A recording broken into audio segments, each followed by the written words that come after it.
चलो बेटा आप थ्योरम 1 करते हैं, बेसिक प्रोपोर्शनलिटी थ्योरम या फिर बोलें थेल्स थ्योरम। ठीक है, अच्छा तो थ्योरम क्या कहती है, if a line is drawn parallel to one side of a triangle, किसी ट्राइंगल के एक लाइन के पैरेलल दूसरी लाइन ड्रॉ की जाती है, clear, intersect the other two sides, वो क्या करती है, दो दूसरी जो साइड्स हैं जिसके पैरेलल खींची गई है उस साइड को छोड़ करके जो दूसरी साइड है उनको दो डिस्टिंक्ट पॉइंट पर, मतलब दो अलग अलग पॉइंट्स पर काटती है। Then other two sides are divided in the same ratio, तो जो साइड्स काटी गई हैं, जो साइड्स डिवाइड की गई हैं वो सेम रेशियो में कट होंगी। ठीक है, तो बेटा ये ही स्टेटमेंट आपके पेपर में लिखाएगा। सबसे पहली बात, आपको पता भी नहीं चलेगा ये थेल्स थ्योरम है या फिर कोई और थ्योरम है। सबसे पहली बात आपको याद होना चाहिए कि थेल्स थ्योरम क्या कहती है कि अगर कोई एक लाइन किसी ट्राइंगल की एक लाइन के पैरेलल ड्रॉ की जाए तो वो अदर दो लाइंस को डिस्टिंक्ट पॉइंट पर काटेगी और उनका जो रेशियो होगा वो क्या होगा, सेम होगा। तो ये कौन सी थ्योरम है बेटा, बेसिक प्रोपोर्शनलिटी थ्योरम या फिर बोलें थेल्स थ्योरम। क्लियर, तो बेटा मैंने एक ट्राइंगल ड्रॉ किया, इस थ्योरम के according, clear, A B C. अब ये क्या कहता है थ्योरम कि किसी साइड के पैरेलल दूसरी एक लाइन खींची जाती है। मैं इस साइड के पैरेलल भी एक लाइन खींच सकता हूँ, इस साइड के पैरेलल भी एक लाइन खींच सकता हूँ इस टाइप से, और इस साइड के पैरेलल भी एक लाइन खींच सकता हूँ इस साइड से। क्लियर, लेकिन अभी मैं इस साइड के पैरेलल एक साइड लाइन खींच रहा हूँ, वो मैंने मान ली डी ई। क्लियर, क्लियर, तो इसने पहला पॉइंट कहा था if a line is drawn parallel to the one side, यदि किसी ट्राइंगल की वन साइड के पैरेलल एक दूसरी लाइन खींची जाए, देन क्या कहता है फिर, वो intersect the other two side at distinct point, किस किस पर इंटरसेक्ट करेगी भाई, डी और ई पर, किसको, ए बी और ए सी को, पैरेलल किसके खींची है, बी सी के, और डिस्टिंक्ट पॉइंट पर किस किस के काट रही है, ए बी और ए सी के। क्लियर, अच्छा अब क्या कहता है, then the other two sides are divided in the same ratio, तो कहता है कि जो ये दो साइड्स काटी गई हैं या फिर डिवाइड की गई हैं वो सेम रेशियो में काटी गई होंगी। क्लियर, तो मेरे को प्रूफ क्या करना बेटा, तो इसमें लिख सकते हो आप, to prove A D upon D B equal to A E upon E C. Clear, ये प्रूफ करना है। उससे पहले गिवन लिखा जाता है, लेकिन मैं गिवन बाद में लिख रहा हूं। ठीक है, गिवन लिखा बेटा, A B C is a triangle A B C in which B C D E is parallel to B C. Clear, A B C एक ट्राइंगल है जिसमें बी सी के पैरेलल है डी ई। क्लियर, अच्छा अब मैं इसमें कुछ कंस्ट्रक्शन कर रहा हूं, तो मैं क्या कर रहा हूं, इस सी डी को ज्वाइन कर रहा हूं और बी ई को ज्वाइन कर रहा हूं।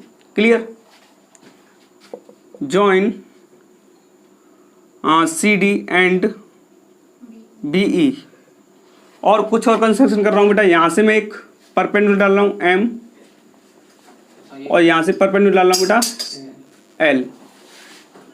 क्लियर, तो and L E perpendicular, L E perpendicular किस पर है बेटा, ए डी पर, एंड डी एम परपेंडिकुलर किस पर है, ए ई पर। क्लियर, मेरे को प्रूफ क्या करना है, A D upon D B equal to A E upon E C. Clear, अच्छा तो प्रूफ देखते हैं बेटा। अब मैं क्या करता हूं, ट्राइंगल ए डी ई में, in triangle A D E, A D upon D B का रेशियो। ठीक है, अब मैं क्या करता हूं बेटा, in triangle A D E and in triangle D B E. Clear, तो मैं area of triangle A D E लूं तो क्या आएगा, 1/2 बेस इंटू हाइट आएगा। क्लियर, 1/2, ADE का बेस क्या है? ADE का बेस क्या है? AD बेस है। और हाइट क्या होती है? परपेंडिकुलर होता है। तो परपेंडिकुलर क्या होगा बेटा? LE होगा। अच्छा, क्लियर। ये इक्वेशन फर्स्ट हो गई आपकी। इसी तरीके से बेटा एरिया ऑफ ट्राइंगल कौन सा? DBE। तो बेटा इसका बेस क्या होगा बेटा? DB बेस होगा 1/2 DB। परपेंडिकुलर क्या होगा बेटा? देखो जरा इसमें परपेंडिकुलर, तो बेटा यही वाली परपेंडिकुलर डिस्टेंस है। क्लियर। इस ट्राइंगल के लिए भी यही परपेंडिकुलर डिस्टेंस होगी। इसको मैं हाइट बोल सकता हूं। तो बेटा LE हाइट हो जाएगी। क्लियर। अब इन दोनों का मैं रेशियो निकालूं, फर्स्ट अपॉन सेकंड करूं,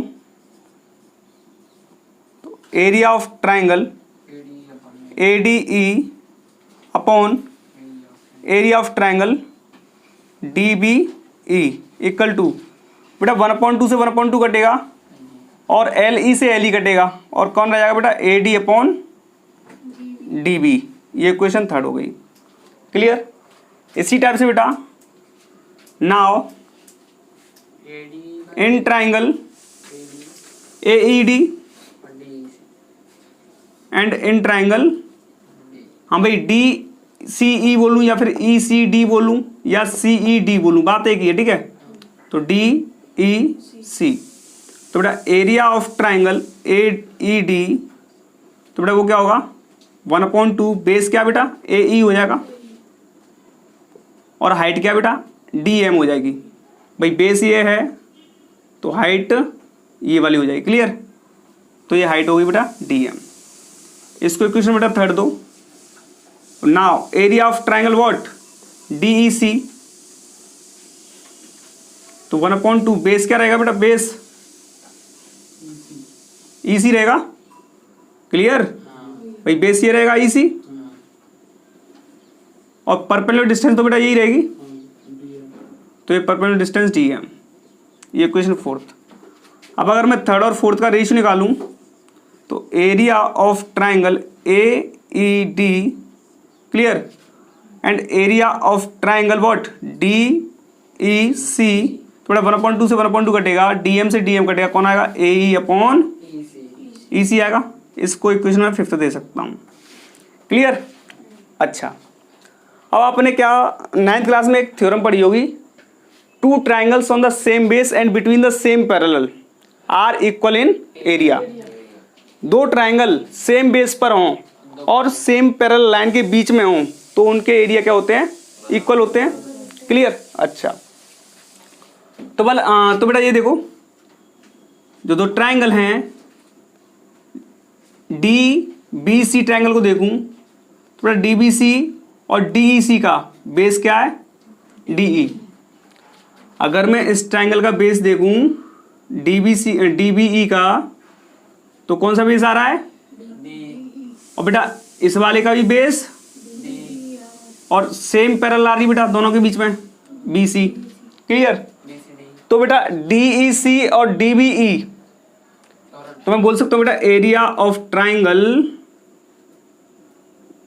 triangle DBE equal to area of triangle what? DEC। कौन सी थ्योरम बेटा? Two triangles are on the same base and between the same parallel are equal in area. जब दो ट्राइंगल सेम बेस पर हों और same parallel के बीच में हों तो उनका जो एरिया होता है वो इक्वल होता है। क्लियर। इसको मान लो इक्वेशन सिक्स्थ। और बेटा इसी टाइप से बेटा ADE, यहां पे बोला था मैंने ADE और यहां पे बोला मैंने AED, तो बेटा ADE बोलूं या AED बोलूं वो तो इक्वल है ही है। तो एरिया ऑफ ट्राइंगल ADE और AED ये तो इक्वल है ही है। तो मैं बोल सकता हूं बेटा कि ये ADE है, AED वो तो इक्वल है, बट DBE किसके इक्वल है? DEC के। क्लियर। तो जब बेटा ये इसके इक्वल है, ये इसके इक्वल है, तो बेटा ये वाला जो साइड्स हैं इस वाली साइड्स के इक्वल हो जाएंगी। क्लियर। तो बेटा मैं बोल सकता हूँ from equation sixth from equation 6th, बेटा क्या होगा, एरिया ऑफ ट्राइंगल AED और area of triangle DBE equal to area of triangle AED equal to upon area of triangle DEC। क्या होगा बेटा, ये दोनों इक्वल हो जाएंगी। किसकी वजह से, जो DBE और DEC इक्वल हो गई। क्यों, क्योंकि जो सेम बेस और सेम पैरेलल के बीच में है तो इनका इक्वल एरिया होगा। क्लियर। जब ये दोनों इक्वल हो जाएंगे और ये ऑलरेडी इक्वल है क्योंकि ADE और AED सेम ट्राइंगल है, तो ये दोनों इक्वल हो गई। अब ये दोनों इक्वल हो गए तो बेटा इसकी वैल्यू क्या है, इसकी वैल्यू क्या है, AD अपॉन DB। क्लियर। इसकी वैल्यू क्या है बेटा, AD upon DB, AD upon DB। और बेटा इसकी वैल्यू क्या है, इस वाले की वैल्यू, भाई ये दोनों इक्वल है ना, ये दोनों इक्वल हैं तो बेटा इसकी वैल्यू मैंने रख ली AD अपॉन DB और इसकी वैल्यू क्या बेटा, AE अपॉन EC। ये क्या करना था बेटा, मेरे को प्रूफ करना था। तो आप लिखोगे हैंस प्रूफ। क्या प्रूफ हुआ यहाँ पे, कि जब किसी ट्राइंगल के पैरेलल एक लाइन खींची जाए और वो दो लाइंस को डिफरेंट पॉइंट पर इंटरसेक्ट करे, तो जो डिवाइड की गई है साइड्स, ये वाली साइड डिवाइड की गई है, ये वाली साइड डिवाइड की गई है, तो ये जो साइड डिवाइड की जाएंगी इनका जो रेशियो है वो इक्वल आएगा। कैसे आया बेटा, AD upon DB equal to AE upon EC। Clear, note करो। अभी हमने क्या किया बेटा, अभी हमने ये प्रूफ किया कि AD अपॉन DB का रेशियो और AE अपॉन EC का रेशियो इक्वल होगा। क्लियर, ये पहला पार्ट। दूसरा पार्ट हम प्रूफ करेंगे बेटा AB अपॉन DB का रेशियो, मतलब ये वाली पूरी साइड ले ली जाए AB और फिर DB का रेशियो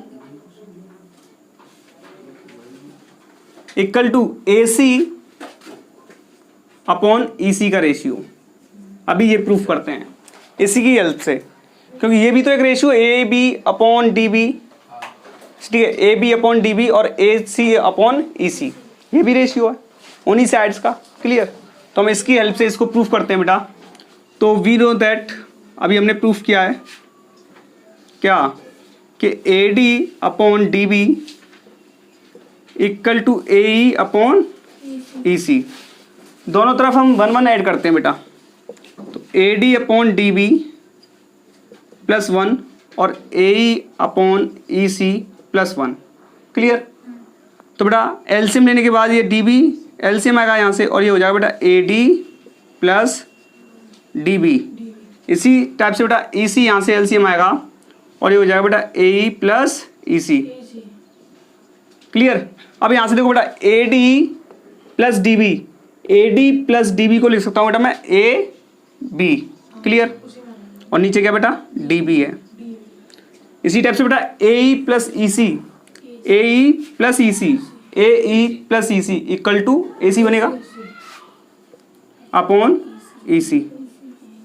क्लियर, ये हमारा प्रूफ हो गया AB upon AD equal to AC upon EC। इसी टाइप से थर्ड है, क्या है बेटा, कि AB अपॉन AD, या बोलें तो बोलें AD upon AB equal to AE upon AC। Clear, तो बेटा इसी टाइप से हम इसको प्रूफ कर सकते हैं, बट क्या करेंगे, ये जो हमने लिया है AD अपॉन DB और AE अपॉन EC, इसको रिवर्स कर देंगे। इसको रिवर्स करने पे क्या आएगा बेटा, DB अपॉन D बोलूँ या BD बोलूँ, बात एक ही है, ठीक है बेटा, इक्वल टू EC ऊपर जाएगा और AE नीचे आएगा। कोई दिक्कत, अब दोनों तरफ ऐड करो 1, तो बेटा BD, इसको अब मैं इधर लिख रहा हूँ, ठीक है बेटा, तो बेटा BD upon AD plus 1 equal to EC upon AE plus 1। यहाँ से बेटा D एलसीएम लो, बेटा BD प्लस AD हो जाएगा। क्लियर, ये BD और AD हो जाएगा ना, ठीक है, इसी टाइप से बेटा यहाँ से मैं एलसीएम लूँगा तो ये क्या हो जाएगा बेटा, ई सी और प्लस ए ई यहाँ पे आएगा अपॉन ए ई। बेटा B D plus A D, B D plus A D equal to A B हो जाएगा अपॉन नीचे नीचे क्या बेटा, ए डी है। क्लियर। इसी टाइप से बेटा ए ई प्लस ई सी हो जाएगा ए सी और नीचे ए ई है। अब इन दोनों के मैं ऑर्डर को रिवर्स कर दे रहा हूँ या फिर इनका मैं रेसिप्रोकल ले ले रहा हूँ, तो बेटा ए डी ऊपर जाएगा और ए बी नीचे आएगा। इसी टाइप से बेटा ए ई ऊपर जाएगा और ए सी नीचे आएगा। क्लियर। तो बेटा इससे आप क्या समझते हैं कि A D upon D B equal to A E upon E C. पहला हमने जो थेल थ्योरम से प्रूफ किया था कि A D upon D B equal to A E upon E C, इसकी हेल्प से हमने फिर प्रूफ जो हमने प्रूफ किया था कि जो डी बी है सॉरी ए बी है, A B upon D B, मतलब ये पूरी साइड और फिर इसका रेशियो, ये पूरी साइड और फिर इसका रेशियो, ये भी इक्वल होगा। फिर हमने प्रूफ किया बेटा इसका अपॉन पूरी साइड का और इस ऊपर वाली का अपॉन। पूरी साइड का। तो बेटा आप किसी का भी किसी तरीके से ले लो इनका रेशियो, या तो आप इसका और इसका ले लो, मतलब इस पूरे का, इसका और इस पूरे का ले लो, या फिर इसका और इस पूरे का ले लो, इसका और इस पूरे का ले लो, या फिर इसका और इसका रेशियो ले लो। क्लियर। तो किसी भी तरीके से ले लो, इन जो साइड्स के जो रेशियो वो इक्वल होगा। क्लियर। तो बेटा हमने ये 3 पॉइंट जाने कि A D upon D B equal to A E upon E C. इसी तरीके से बेटा A B upon D B equal to A E upon वो sorry A C upon E C. ठीक है। इसी तरीके से बेटा A D upon A B equal to A E upon E C. Clear. तो ये बहुत ही इंपॉर्टेंट है, इनका हम यूज़ करेंगे। ठीक है, तो आप नोट कर लीजिए।